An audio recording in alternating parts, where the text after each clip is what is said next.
அதிமுகவின் முன்னாள் அமைச்சர் ஜெயக்குமார் இன்று செய்தியாளர்களை சந்தித்தார்.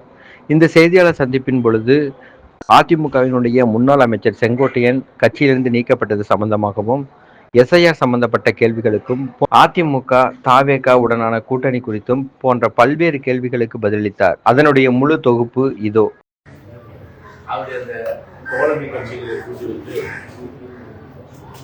அதன் அடிப்படையில் அனைத்து கட்சி கூட்டம் நடைபெற்றதாக நாம் கற்றுக் கொள்கின்ற அந்த செய்திகள் எல்லாம் குறிப்பாக சார் அப்படி என்றாலே திரு மு க ஸ்டாலினுக்கு திருடர்களுக்கு தேவை கொடுப்பது போல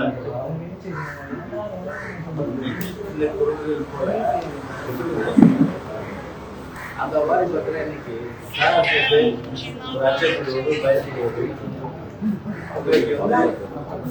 ஒரு தேவையில்லாத நிலையை இருக்கின்ற ஒரு சூழ்நிலையில ஒரு மக்களை இருக்க வேண்டும். அதன் மூலம் தவறான தகவலை கொடுத்து திட்டமிட்டு ஒரு பொய் பிரச்சாரத்தை ஸ்டாலின் அதுவாகவே தேர்தல் ஆணையம் ஒவ்வொரு வருஷமும் ஆணையம் சுருக்க முறை திருத்தம், தீவிர சுருக்க முறை திருத்தம் பண்ணுவாங்க. வழக்கமாக நடைபெற்ற ஒன்று. அதே போன்று 10 ஆண்டுகளுக்கு ஒரு முறை ஸ்பெஷல் இன்டென்சிவ் மிஷன், அதாவது SIR, தீவிர சுருக்க முறை திருத்தம், அதாவது சிறப்பு தீவிர சுருக்க முறை திருத்தம்.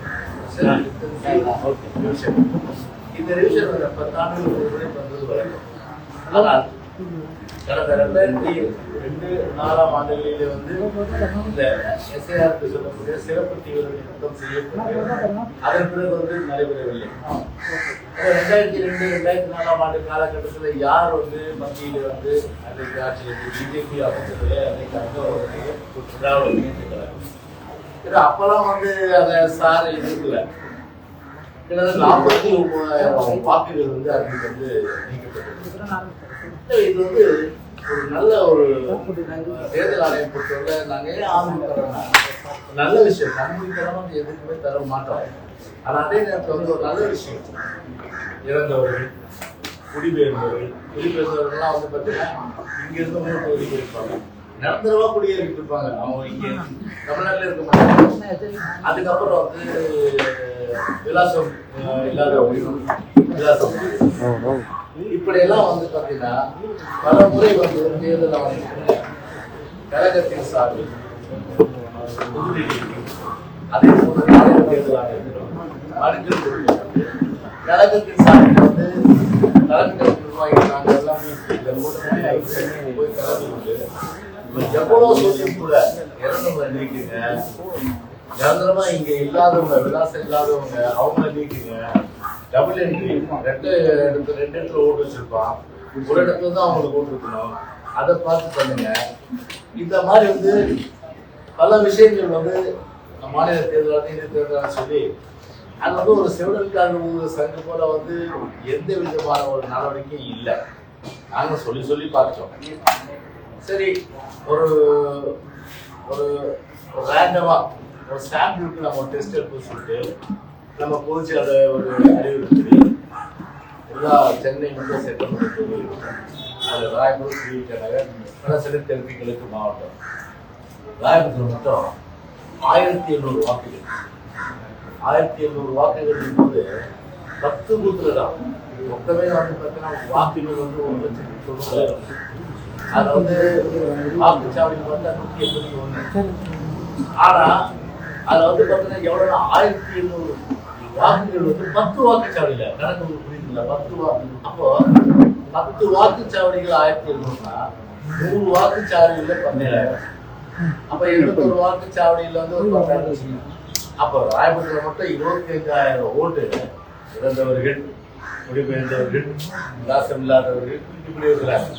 அதே போல திருவிழா இந்த 3 கேட்டகரியில் 237. இது எத்தனை வருஷமா? 15 வருஷமா? ஒரு ஜனநாயகத்தை என்ன யாரா இருந்தாலும் சரி, ஒரு தகுதியுடைய வசீகர்களா இருந்தா கண்டிப்பா இந்தியாவில் கடமை. அந்த ஒரு அடிப்படையில இறந்தவர்கள் வந்து வாக்களிப்பதும் இருப்பவர்களுக்கு வாக்கு இல்லாத ஒரு நிலை என்று சொன்னார். இதை விட ஒரு ஜனநாயகத்துக்கு அதனாலதான் வந்து சார் வரவேற்கணும். 2002 பிறகு இது இன்டென்சிவா பண்றாங்க. இது வந்து நம்ம வந்து வரவேற்பதற்காக இதுதான்.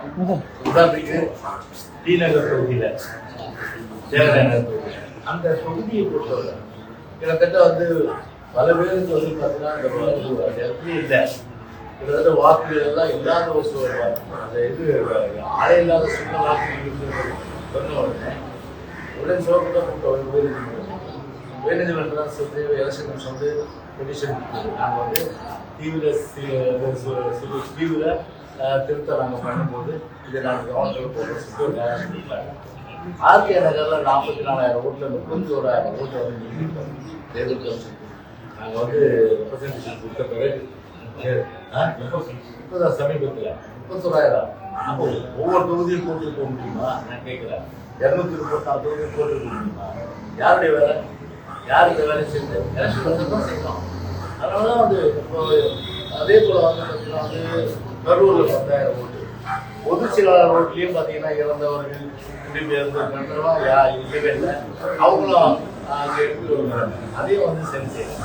இப்படி ஒவ்வொரு தொகுதிக்கும் இந்த மாதிரி ஒரு அவல நிலையுக்கு சொல்லுங்க.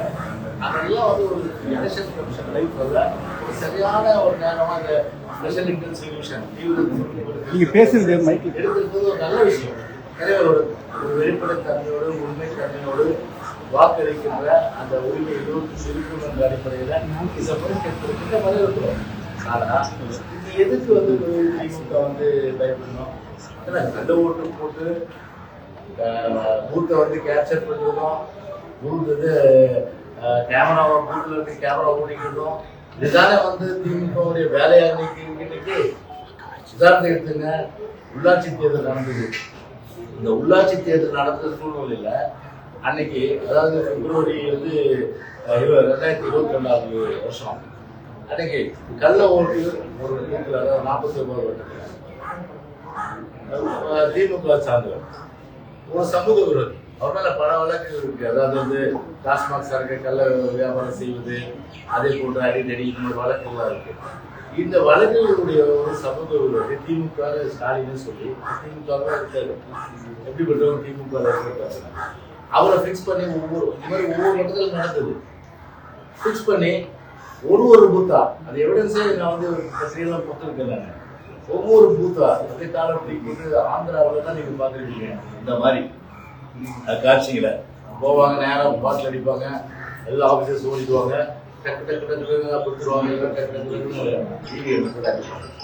அந்த மாதிரி வந்து 49 பண்ணும்போது கையங்களமா முடிச்சு கொடுத்து அவன் மேல வழக்கு கூடாது, என் மேல வழக்கு கூட 22 நாள் உள்ளது.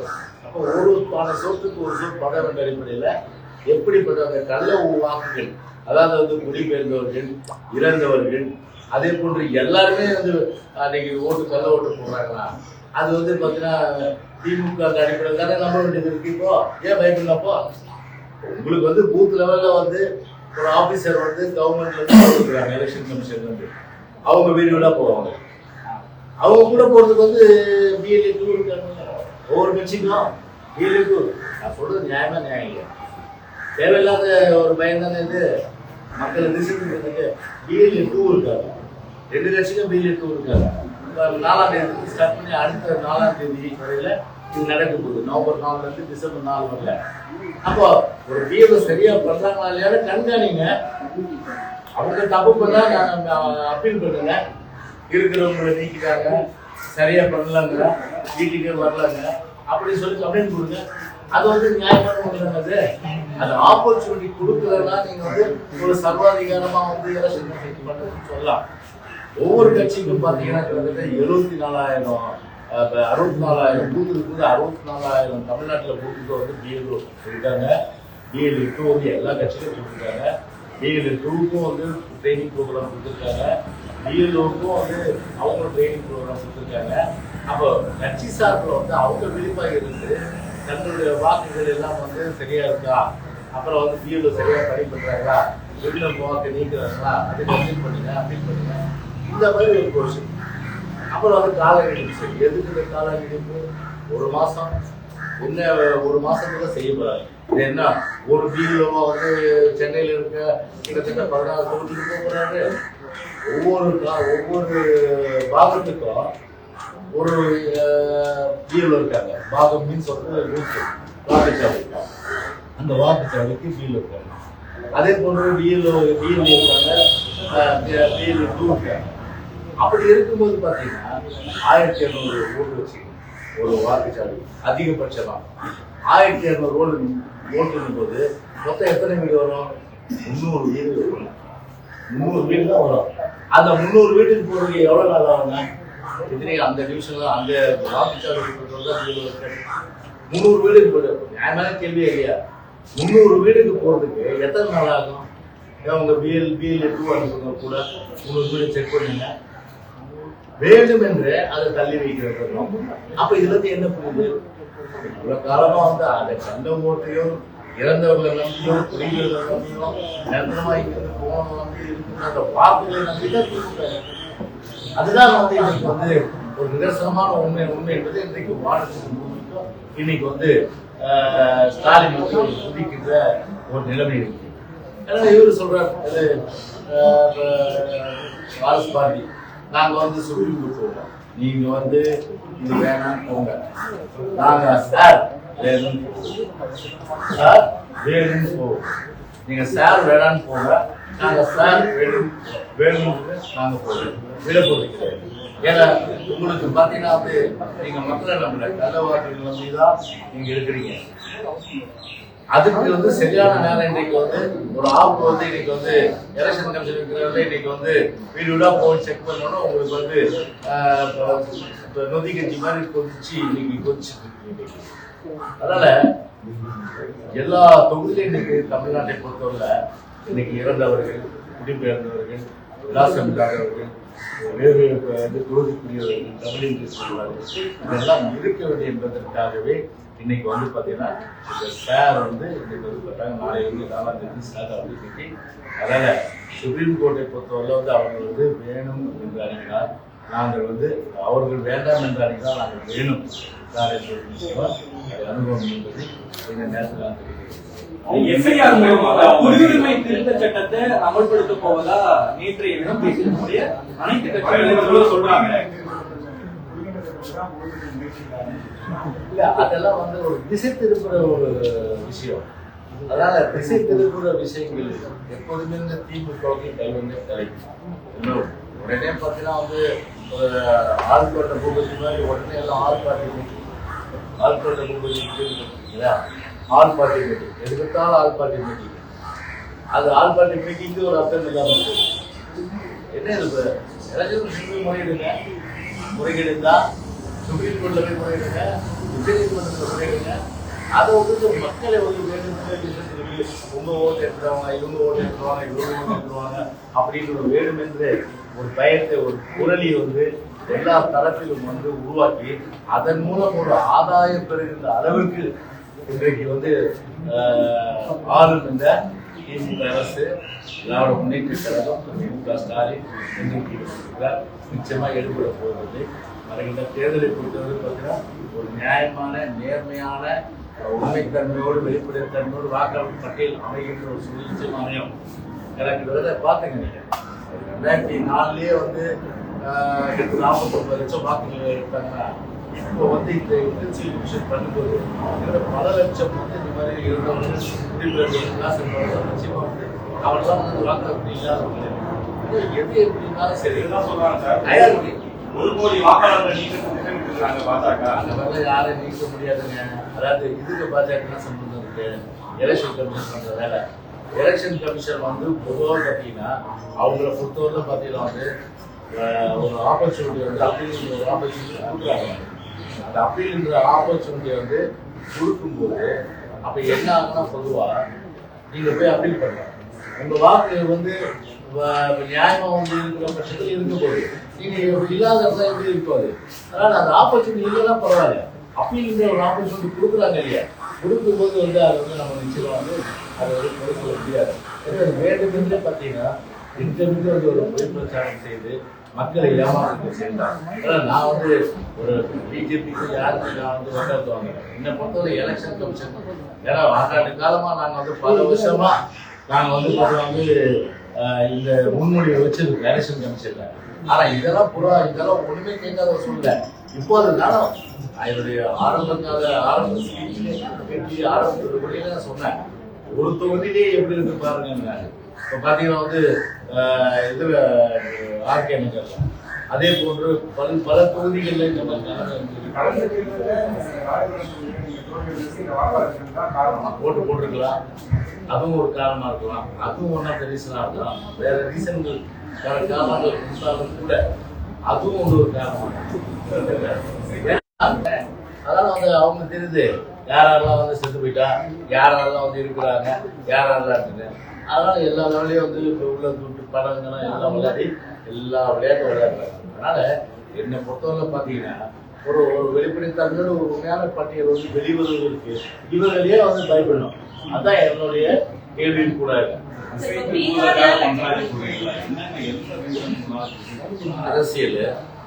அரசியல் வேண்டுமென்றே வந்து என்ன ஓட்டு எடுத்துருவாங்க அப்படின்னு ஒரு அச்சம்.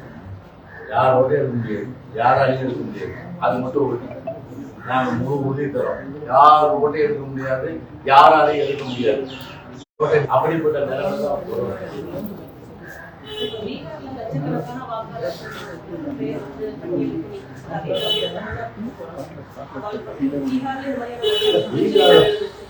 பன்னெண்டு மாநிலத்துக்கு நடக்குது.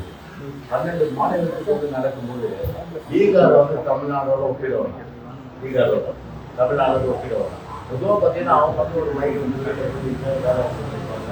அந்த மாதிரி சூழ்நிலையில இறந்தவர்கள் குடிபெயர்ந்தால் இப்படி எல்லாம் பல வருஷமா வந்து ஒரு நீக்காத பிரச்சாரம் நீக்கி இருக்கலாம்.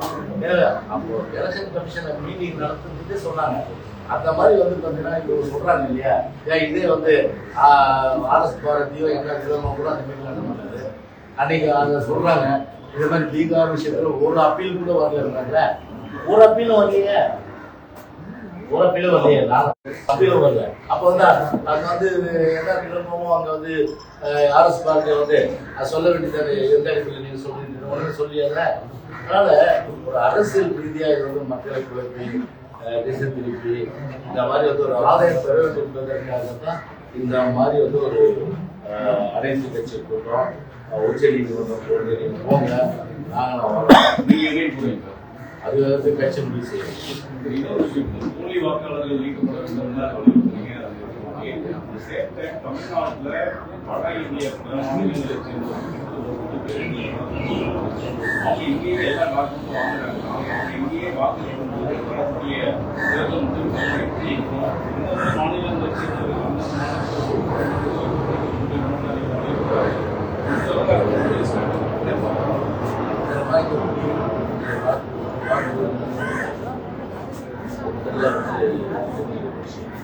நீங்க வந்து அப்படி வந்து ஒரு எலெக்ஷன் ஒரு பிஎல்ஓ வந்து அந்த மாதிரி செஞ்சாங்க. அதே பூத்துல வந்து இருக்காருல்ல, அது டிஎம்கே சார்பில் வந்து கூட்டல அவர் என்ன பண்றாரு? நீங்க வந்து அவர் என்ன பண்றாரு? அவர் அப்செக்ட் பண்ணிட்டாங்க. உங்க அதிமுக இந்த விவகாரத்துல நிலைப்பாடு என்ன கேட்கிறேன். வெளி மாநிலங்களை சேர்ந்தவர்கள் இந்த ஆதார் கார்டு வாங்கி இங்கே ஓட்டுகளை வாங்கும் போது அதை நீங்க ஆதரிக்கிறீங்களா? எலெக்ஷன் கமிஷன் தெளிவா பண்ணிருக்கீங்க. இங்க நிரந்தரமா குடியிருக்கணும். இங்க நிரந்தரமா குடியிருக்கணும். எடுத்த உடனே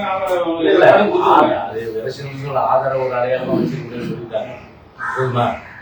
எலெக்ஷன் சொல்லிடுச்சு இல்ல, அவங்க பிரசன்டேஷன்ல சொல்லிட்டாங்க. ஆதார் வந்து ஒரு இதா பார்க்க முடியாது. சில டாக்குமெண்ட் சொல்லணும், அதை நாங்கள் வந்து வெளியே பெற்று பண்ணிடுவோம். எப்படி எப்படினாலும் சிம்பிள் ரொம்ப ஹீரோ மட்டுமே கொடுக்குற லிஸ்ட்டை அது வந்து ஆக்சுவலாக வந்து அவங்க அக்செப்ட் பண்ணுறது கிடையாது. அதை நம்ம அப்ஜெக்ஷன் பண்ணலாம். ஒவ்வொரு பார்ட்டிக்கும் வந்து பிஎல்ஏ டூல் கொடுக்கும்போது அவங்க என்ன செய்யறாங்க? அவங்க தானே இது பார்க்கறத. அந்த மாதிரி இப்போ உதாரணத்துக்கு சங்கர் நீங்கள் இருக்கிறீங்க, உங்கள் ஓட்டை வந்து பார்த்தீங்கன்னா வந்து பிஎல்ஏ வந்துட்டு அவர் வந்து அவர் வந்து வேணுமே இவர் வந்து எல்லாம் நீங்கள் ஓட்டு போடுறது அப்படின்னு சொல்லிட்டு நீக்கினாக்கா நீங்கள் வந்து என்ன பண்ணுவீங்க? எங்கள் ஆளுங்க சொன்ன பண்ணல உடனே என்ன பண்ணுவாங்க? ஒரு அப்ஜெக்ஷன் ஃபார்ம் கொடுப்பாங்க உங்களுக்கு. இந்த மாதிரி வந்து நான் இருக்கிறேன், வேணுமே ஓட்டை வந்து பிஎல்ஏ நீக்கிட்டு டிஎம்கே பேசி அப்போ எங்கள் பிஎல் ரோல் வந்து அப்படிதான் ஒவ்வொரு பார்ட்டிலையும் பிஎல் வந்து தன்னோட கடமை. அப்போது பிரச்சனை இல்லை. ஒரு எலெக்ஷன் கமிஷன் ஒரு சூழ்நிலை வந்து யாரையும் நாங்கள் கேட்க மாட்டோம். நாங்கள் பாட்டு வருவோம், நாங்கள் பாட்டு அப்ளிகேஷன் கொடுப்போம், அதை ஃபில்அப் பண்ணி கொடுப்போம், அதுதான் லிஸ்ட்டில் வரேன்னு சொல்லுவோம். பிஎல்ஓ டூவும் கூட போவோம், அவங்களும் வந்து பிஎல்ஓக்கு ஒத்துழைப்பு கொடுக்குறோம். ஸோ அந்த மாதிரி தான் வந்து ஒரு சிஸ்டத்தை வந்து அவங்க வந்து டெவலப் பண்ணியிருக்காங்க. நீங்க சொல்றீங்க நிரந்தர விலாசங்களால் வந்து நீக்கப்படுவார்கள் அப்படின்னு சொல்றீங்க. இதெல்லாம் திருமாவளவன் சொல்றாரு. இப்ப நரிக்குறவர்கள் இருப்பாங்க, பழங்குடியின மக்கள் இருப்பாங்க, நாடோடி தெரிஞ்சு வியாபாரம் இருப்பாங்க. அவங்களுக்குலாம் நிரந்தரமான குடியிருப்புன்னு இருக்காது, நீர்நிலைகள்ல இருப்பாங்க, புறம்போக்கு இடங்கள்ல வீடுகள் தற்காலிகமா இருப்பாங்க. அவங்களுக்குலாம் ஓட்டு பயிர் அவங்க அது எலெக்ஷன் கமிஷன் ஆஃப் இந்தியா இருக்கு இல்லையா, அவங்கள பொறுத்தவரை பார்த்தா ஒரு சில டாக்குமெண்ட்ஸ் சொல்லியிருக்காங்க. அதில் அதாவது அவங்க அப்பா ஓட்டு போட்டுருக்கணும், அவங்க அம்மா ஓட்டு போட்டுருக்கணும், அந்த மாதிரி 2002, 2004 அந்த காலகட்டத்தில் இவர் பல நாம்ஸ் இருக்குது. ஸோ எல்லா வாய்ப்புகளும் கொடுக்குறாங்க. கொடுக்கும்போது பயப்பட வேண்டிய அவசியம் இல்லை. ஏன்னா வேண்டுமென்று இது வந்து ஒரு மக்கள் திசை செய்தா அந்த மாதிரி எந்த பிரச்சனையும் வர்றதுக்கு வாய்ப்பு இல்லை. வாய்ப்பு எப்போ இருக்குன்னா இவ்வளோ மட்டுமே செஞ்சா இது நீங்கள் சொல்கிற மாதிரி அந்த மாதிரி வரும். நாங்கள் வந்து அப்பீல் பண்ணியிருக்கோங்க, பிஎல்ஓ கொடுக்குறது மட்டும்தாங்க வாங்கிடுவோம், அதனால் வாங்கி நாங்கள் வந்து லிஸ்ட்டோட டிராஃப்ட் இஷ்யூ வாங்கிடுவோம். டிராஃப்ட் வந்து எலக்ட்ரல் ரோல் வந்து நாங்கள் பப்ளிஷ் பண்ணணும்னு சொல்லலாம். ஆனால் அது வந்து ஆக்சுவலாக வந்து பண்ண முடியாது. டிராஃப்ட் ரோல் அது அந்த டிராஃப்ட் ரோலை பார்த்துட்டு கூட நீங்கள் அப்பீல் போகாதீங்க. அப்பீல் போய் நீங்கள் வந்து பார்த்தீங்கன்னா வந்து உங்களுடைய உரிமை வாய்ப்புகள் நிறைய கொடுக்கும்போது அதில் எப்படி போய் வந்து எலெக்ஷன் டெவலப் பண்ணுவாங்க, வாய்ப்பு இல்லை. பாஜகவினுடைய முன்னாள் தலைவர் அண்ணாமலை பேட்டி தராங்க. இன்னும் என்ன அதிமுகவினுடைய நிர்வாகிகள் தலைவர்கள் என்ன திட்டிகிட்டே இருக்காங்க. அமித்ஷாவினுடைய வார்த்தைக்காக நான் அமைதியா இருக்கேன் அப்படின்னு. இன்னும் அதிமுக அண்ணாமலைக்கு முதல் கருத்து வேறுபாடு இருக்குதா? அதாவது பொதுச் செயலாளர் பொறுத்தவரையில் பாஜக சம்பந்தமாக எல்லா நிலங்களும் வந்து அவர் இதனால அவர் வந்து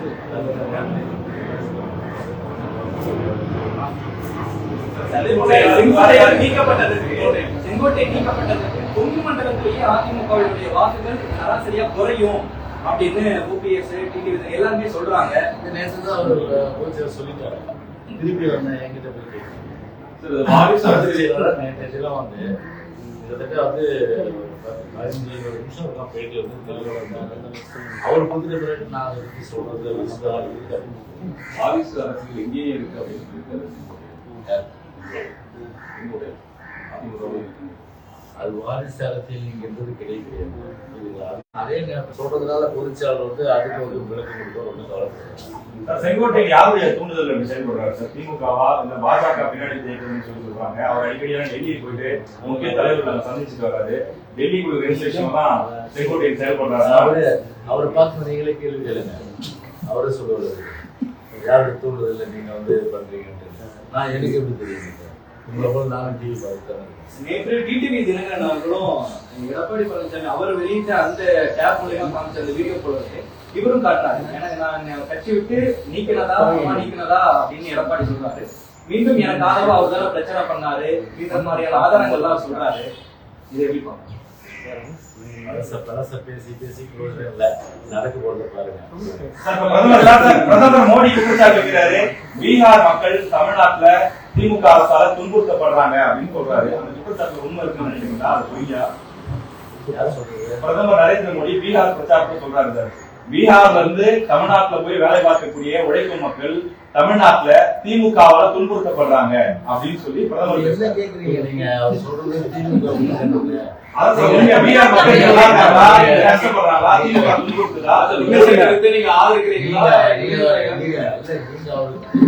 ஸ்டாலின் பார்த்து கேட்கணும். நீங்க என்ன கேக்குறீங்க? நீங்க வந்து எங்களை வந்து சொல்லியிருந்தாங்க ஏரியா நான் சொல்லுவேன். அது வந்து திமுக சம்பந்தப்பட்டுதான் சொல்றாரு. அப்ப ஆர்எஸ் பாதிக்கு கேளுங்க, இல்லைன்னா ஒரு ஸ்டாலின் ஒரு அவர்கிட்ட கேளுங்க. ரெண்டு பேருமே பதில் சொல்றாங்க.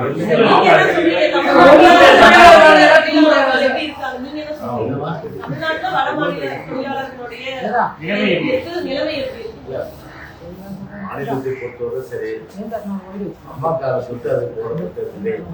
ஏதோ இவராக ஒன்று அமைதிக்கணும்.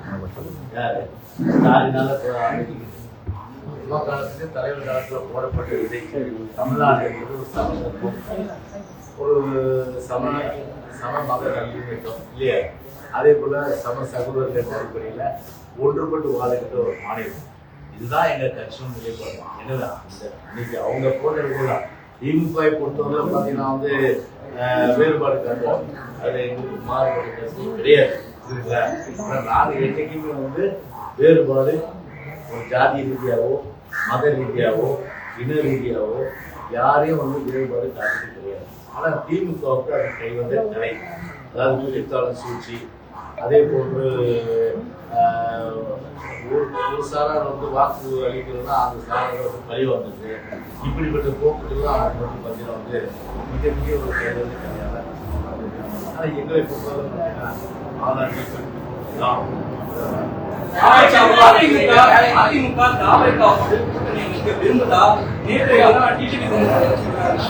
அதிமுகவோடு விஜய் சேர்ந்தா விஜயை எடப்பாடி அழிச்சிருவாரு அப்படின்ற ஒரு கருத்தையும் சொல்றாரு. அதிமுகவிற்கு தாவேக்காவோடு சேர விருப்பம் இருந்தா அதன் வெளிப்பாடு தான் எடப்பாடி பழனிசாமி அவருடைய கருத்தா இருக்கு.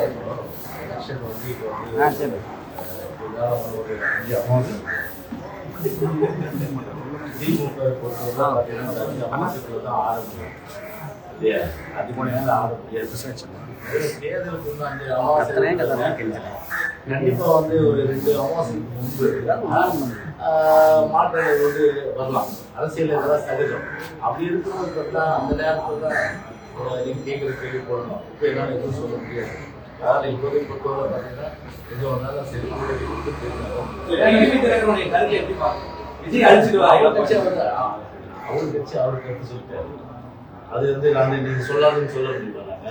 அதனால எங்க கட்சி அது பொறுத்தவரைக்கும் ஃபியூச்சரோட வச்சிருக்கோம்.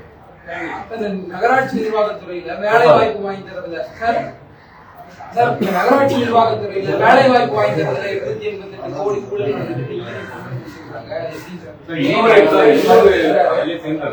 கூட்டுறவுத்துறையில உதவியாளர் நியமனம் வேல்யூவேஷன் முடிச்சிட்டாங்க. வேல்யூவேஷன் முடிச்சுட்டு ரிசல்ட் ரெடியான தருணத்துல திடீர்னு வந்து நிறைய முறையீடு நடந்துக்கலாம் தகவல் வந்து அவங்க ஸ்டாப் பண்ணிருக்காங்க. ரீவேல்யூவேஷன் போயிட்டு இருக்கு. இதுவும் இந்த பிரச்சனையில பிரச்சனை அடிச்சிருக்கு. என்றாலே வந்து இந்தியாவிலேயே ஒரு ஊழலுக்காக கலைக்கப்பட்ட ஒரு கட்சி அப்படின்னா அது வந்து திமுக. அது வந்து கோதுமை பேர் ஊழல், சர்க்கரை ஊழல், அதே போன்று வீராண ஊழல், இது போன்ற எல்லா ஊழலை வந்து ஊழலுக்காக நினைக்கிற ஆட்சி வந்து கலைக்கப்பட்டது.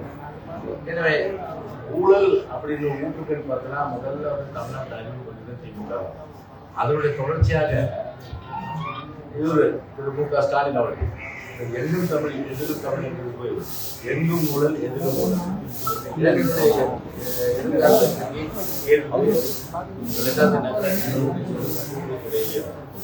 பல கோடி ரூபாய் அளவுக்கு 35 லட்சம் ரூபாய் அளவுக்கு வந்து லட்சம் இதெல்லாம் வந்து முழுமையாக வந்து மத்திய அரசு விசாரித்து உரிய நடவடிக்கை ஒரு நம்பிக்கை அவர் சொல்லுவாரா? ஆமா ஆமா நான் 35 லட்சம் வாங்க சொல்றேன். கடப்பாறை முடிக்கிட்டு சுட்டு கடப்பாறை முடிக்கிட்டு சுட்டு கசாயம் குடிக்கிற வருவாரு. அது மட்டும் இல்லாம வந்து புது பூசணிக்காயில இமயமலையை கூட முடிக்கிடுவாங்க. அந்த மாதிரி யாரு திமுக அவங்க போய் வந்து நாங்களாம் ஸ்டாலின் உத்தமன் மாதிரி பார்த்துருக்கு. எல்லாருக்கும் நீங்க பத்திரப்பதிவுல பார்த்தீங்கன்னா போய் அமைச்சரை பார்த்துருவோம். அங்க அவர் சொல்லதான் சப் ரிஜிஸ்டர் இப்பவும் இல்லை. சப் ரிஜிஸ்டர்ட்ட போய் சொன்னதான் பத்திரமே எடுப்பான். இதெல்லாம் எடுக்க மாட்டேன். பத்திரப்பதிவுல வந்து எல்லா துறையிலும் இளைஞர்கள் வந்து பார்த்தா 35 லட்சம் வேலைக்கு அளவுக்கு வந்து ஊழல் நடந்ததான் சொல்றாங்க. அப்படி வந்து சொல்லும்போது மத்திய அரசு இதெல்லாம் மட்டும் ஏன்னா அப்படி வச்சாதான் இளைஞர்கள் நம்பிக்கை இருக்கு. எவ்வளவு திறமைசாலி இளைஞர்கள் இருப்பாங்க. ஒரு பணம் இல்லாதனால அவங்களுக்கு வாய்ப்பு வந்து பறிக்கணும். அப்ப பணம் இருந்தா 35 லட்சம் இருந்தா வந்து பதவி வைக்கலாம். கூட்டுத்துறையில அதே போல பதவி வைக்கலாம். எப்படி இளைஞர்களுடைய சாபம் சும்மா விடாது. அது மாதிரி வந்து பார்த்தீங்கன்னா ரொம்ப இன்னைக்கு பார்த்தா எல்லா வகையில இன்னைக்கு பார்த்தீங்கன்னா எல்லா திட்டம் போட்டு திருடுற கூட்டம் திருடி கொண்டு இருக்கிற மாதிரி திட்டம் போட்டு எல்லாம் திருடுறாங்க. எலெக்ஷனுக்குள்ள எவ்வளவு சுருட்ட முடியுமோ அவ்வளவு கீழ் மட்டத்திலிருந்து மேல் மட்டத்துல எல்லாம் இன்னைக்கு வந்து சுருட்டி கொள்ளையடித்து இன்னைக்கு வந்து பெரிய ஒரு ஹோமான்ல இன்னைக்கு வந்து சாதாரணமான கூட உருவாக்கியிருக்காங்க. பாஜகவுக்கு பயந்து தேர்தல் ஆணையத்துடைய நடவடிக்கையை எதிர்க்கட்சி தலைவர் பயன்படுத்துகிறார் அப்படின்னு முதலமைச்சர் பேசுறாங்க. இல்லைங்க, இப்ப நான் இவ்வளவு விளக்க சொன்னேன். ஏன் சார் ஆதரிக்கிறோம் அப்படின்றது விளக்க சொன்னேன். அதுவும் சபிஷன் இல்லை.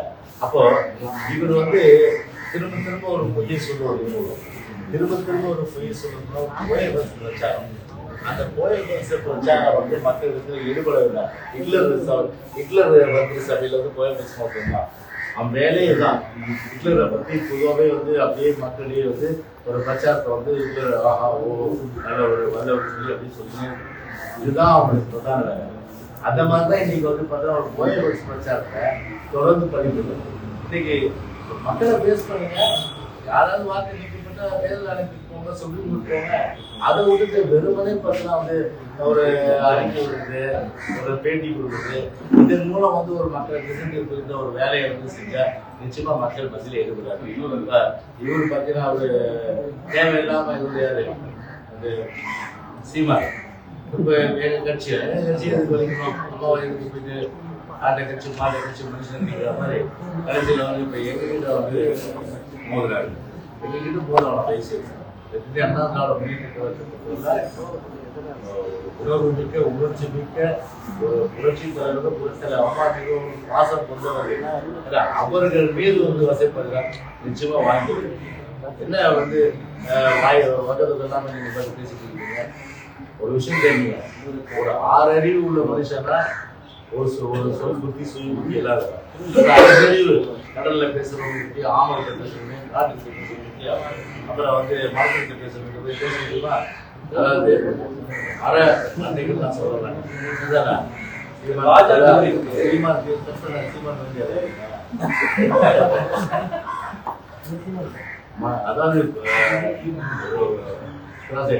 அதனால நீங்க பாருங்க இல்லையா, அதுக்காக வந்து ஒரு ஒரு ஒரு மீடியால ட்ரெண்டிங் இருக்காங்க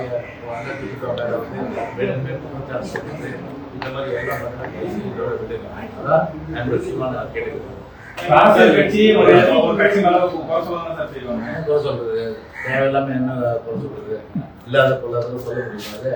அதனால கண்டிப்பா வந்து பாத்தீங்கன்னா இதுக்கெல்லாம் பதில் நிச்சயமா